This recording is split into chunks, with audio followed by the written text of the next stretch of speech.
I turned my iPad into a Nintendo, and that's the least impressive thing I've done to it. I also turned it into a film editing studio, a music studio with instruments that sound real, the control room for my entire YouTube channel, and believe it or not, a professional monitor for my cinema camera. All of that on this slab of glass. I'm Prithviraj and these are the free apps I actually run my life on in 2026. And that Nintendo one, well, that's of course my favorite and the closest to my heart. So I'm saving that for the very end. Trust me, it's worth the wait. First one, the heavy hitter, DaVinci Resolve. This is my main video editor on my MacBook, and Blackmagic gives you a full stable version on the iPad completely for free. It's funny that an industry standard software is giving you 95% of its features for absolutely free. Now the real reason I'm married to this app, and that is the color controls, because this is how my videos look like without the color. As I shoot in log, you can see it's all very flat and desaturated, and this is how it looks like with colors. So as you can see, color is super important. The mood of a scene, whether it feels warm and cozy or cold and tense, that's all in the color. So this is the part of my entire editing process that I often obsess over. I will just sit there and fine tune a single shot for way too long, making 1% changes that nobody's ever gonna notice, but I do that anyway. And DaVinci lets me go that deep. I shoot on flat profile on purpose, so as you saw, my footage comes dull and washed, which gives me plenty of room to work with in color. On the color page, every clip becomes a node. Think of it like layers for color grading. And the tool that I love the most is the qualifier tool. I can select a single color in a frame, say that blue light behind me, and I only grade that part so that it looks more white and bright, because this one thing simply makes my footage feel much more premium, as you can see just right now. And the thing most people don't realize about Resolve, it has Fusion built right in. That is the entire suite for motion graphics and VFX in one single app. So I don't really have to jump to After Effects just to animate a title card, if I was using Premiere that is. On an M series iPad, you can take a video from raw clips all the way to a finished export without even touching your computer. But there is one catch. It drinks up a lot of your battery, so keep it plugged in while editing. That's a Hollywood grade suit on a tablet for $0 effing dollars. Now I only use this next app because it just looks good. It's called Craft, and this one is my writing room. But before everything, just take a look at the app interface. It's so clean, and it has adopted the liquid glass style theme, which I really love. It seems as if Apple made this app themselves. Every script I've ever written is stored here, including the one I'm reading to you right now. I used to have scripts across many different apps, and that kind of drove me insane. Now it's one clean home. Each script has its own dock, nested into folders by series, so I can find any old script within seconds. Now two things that keeps me using this app. One, Craft has AI built in, and it gives me a read time on whatever I've written. So before I ever hit record, I know roughly how long my final video is gonna run for, which is a real help for planning my content. Secondly, I can turn my doc into a shareable web link, so my editor opens the full script with my B-roll notes without me copy pasting every single line. It's offline, it syncs perfectly, and the free plan does it all. Now coming to photos, and this is the one app on my list I would happily pay for, and that's Lightroom. The paid version gives you stuff like object removal, but other than that, everything else in the free version works like a champ. Same as DaVinci, I get an absurd amount of control over the color, and editing photos is super therapeutic for me. I'll just lie on my couch on a slow evening and lose an hour fixing a single image. But the place this app really earns its spot is when I'm traveling. I shoot my still photos on my Fujifilm X-M5, and I'm really obsessed with that camera. The colors that come out of it are unreal, and I've been hooked to photographing everything lately. So when I'm out somewhere, I'll just sit at maybe some cafe, import all the photos I shot that day, and edit them right there on my iPad, even before I reach home. There's something about finishing a photo while the moment is still fresh that I really love, and with Apple Pencil, I'm far more precise about what I'm adjusting. You can of course use the free version, but since I'm on Creative Cloud, so I can even import my raw photos inside it. And not only that, it also gets synced so that I can access it on my MacBook and even an Android device as well. For me personally, Lightroom and Photoshop are the two remaining Adobe apps that I actually pay for. But even for $0, this is one of the best photo editing apps out there. Alright, if you have been following my channel for a while, then you know I love taking handwritten notes, even though my handwriting is super ugly, but please ignore that. I primarily use GoodNote 6, but since this is a free setup, I've lately been using this app called Noteful. For handwriting, the ink in here feels like a real pen on paper, none of that laggy plastic feeling that you get with cheap apps. But it's not about the pen options out there. I mostly use this for one simple thing, and that is my planner. So this is the part I want you to steal. I built my own planner template, and I run my entire life out of this one single file. It's got a daily view for the day in front of me, a weekly view to zoom out, and a monthly view for the bigger picture. And the part I'm proudest of the most, a finance tracker built right in, so my spending habits are in check,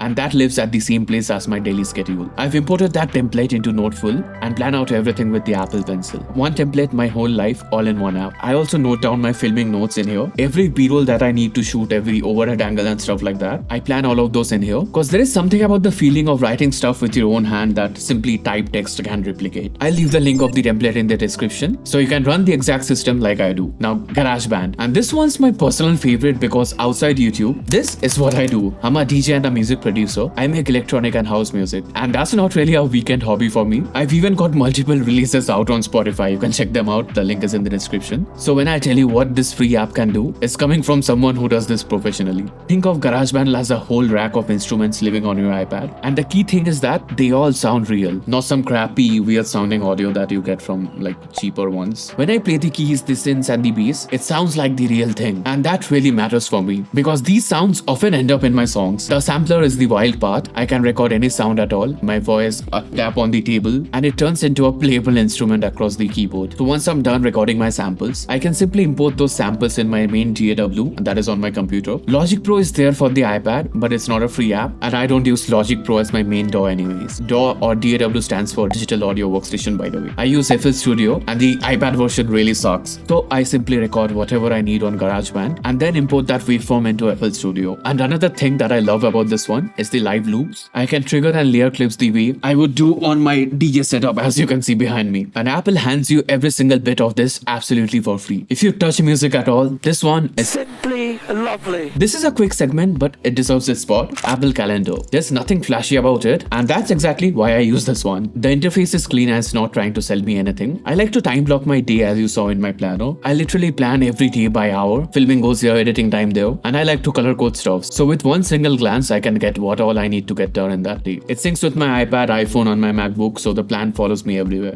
AI assistants, and it's something you need nowadays. And this one literally changed how I work. Claude. I mainly use this for research when I'm digging into a topic for a video. It gives me trusted sources so I can open and verify myself. Because I need my facts checked, or else you guys are gonna roast me in the comments and I won't give you that chance. So this is the reason why I trust this over ChatGPT nowadays. And the part I value the most, over time it has gotten used to the way I actually script my videos. I can get a solid first draft, a starting point that actually sounds like I'm talking myself. And from there I take manual control and change everything line by line the way I always have been. Now for transparency, I'm currently on the paid plan of Claude now, as I really use the automations in Claude co-work a lot, but the free version did so much for me that switching over there was a no-brainer. If you have only ever used ChatGPT, spend 1 week with Claude. I wasn't planning to switch, but I did anyway. Now before we get into the Nintendo stuff, trust me, that is coming. But first let me show you how I actually work on my iPad. Todoist. This is my personal brain, totally separate from my work. I'll tell you why in a second. What makes this click for me is the natural language. I don't have to go through multiple menus and options. I can just type something like this. Remind me to book flight tickets to Bangkok tomorrow at 10 AM, and it simply understands, also sets the date and the time. Done. That simple. And speaking of simple, creating recurring tasks is also very simple. I can just say remind me to take vitamin D supplement every Monday, and it will do that for me. So I don't really forget my supplements nowadays. I type it once and it shows up forever. So every morning I check the today view, knock it all out and get on with my life, and it's also free. So Todoist was my personal space, and now for work I like to keep this separate. This is ClickUp. I run my entire YouTube channel through this one single app. The big difference from Todoist is that this one is built for my team. So my entire team has access to it. My editor, my scriptwriter, my channel manager, everyone is here, and we are looking at the same board. Every video is a card that moves through stages: idea, scripting, filming, editing, in review, and published. So at any moment, all 4 of us exactly see the progress of a particular video without a single, hey, what's the status message in WhatsApp? I can assign my editor a task, my writer drops a script and moves the card along. Nobody's confused, nobody's waiting for a reply, and everything gets tracked in one single place. And this is the wild part. The free plan handles all of this for a small team without charging us a single dollar. And also please consider hitting that subscribe button for more such videos like this one. I have a lot of iPad related content lined up that you're gonna find really useful, so stay tuned for that.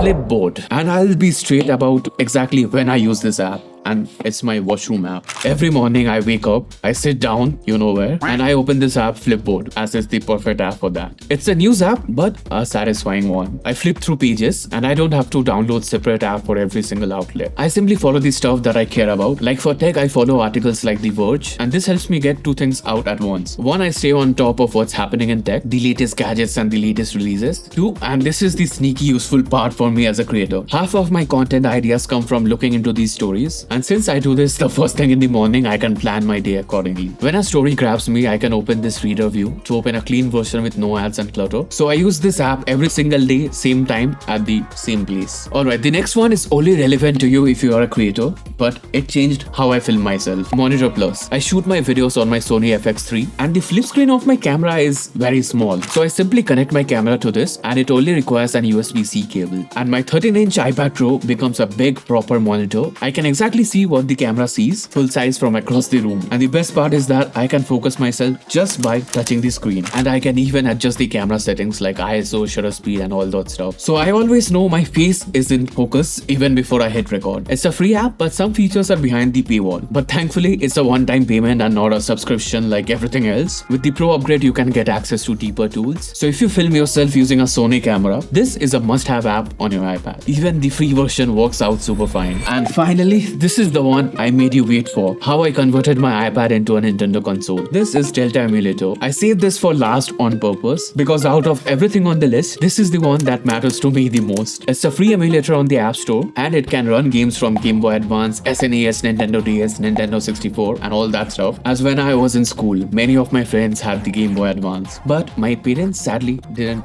really buy me one. Very sad till this day.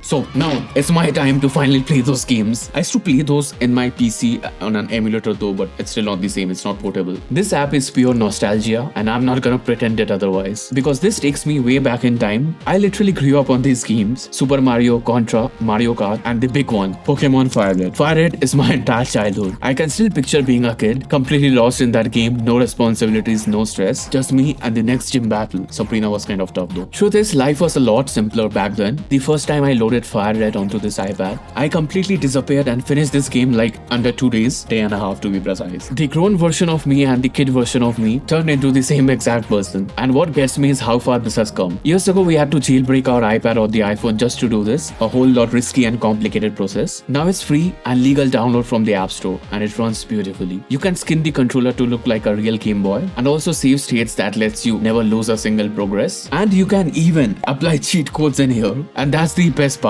Now I have unlimited Master Balls in Pokemon Fire Red. I play this game mostly on my iPhone nowadays, but it still deserves a mention because I started playing this one on my iPad. And that's why it's my favorite. And that's why it was worth the wait. Just for the emotional and the nostalgia side of things. So that is the full setup. Every app that I can't work without in 2026. The iPad is literally doing every single job for me. Starting from my videos to music as well as my Game Boy. Even one of these apps earns a permanent spot on your home screen. Then this video kind of did its job. Let me know your thoughts in the comments which app you like the most. But if you would like to dive deeper on how I actually manage my entire life using my iPad and stay productive and accountable every single day, then click here on this video and over there I've shared the 4 pillars that I follow to stay productive. It's all in my iPad. See you there.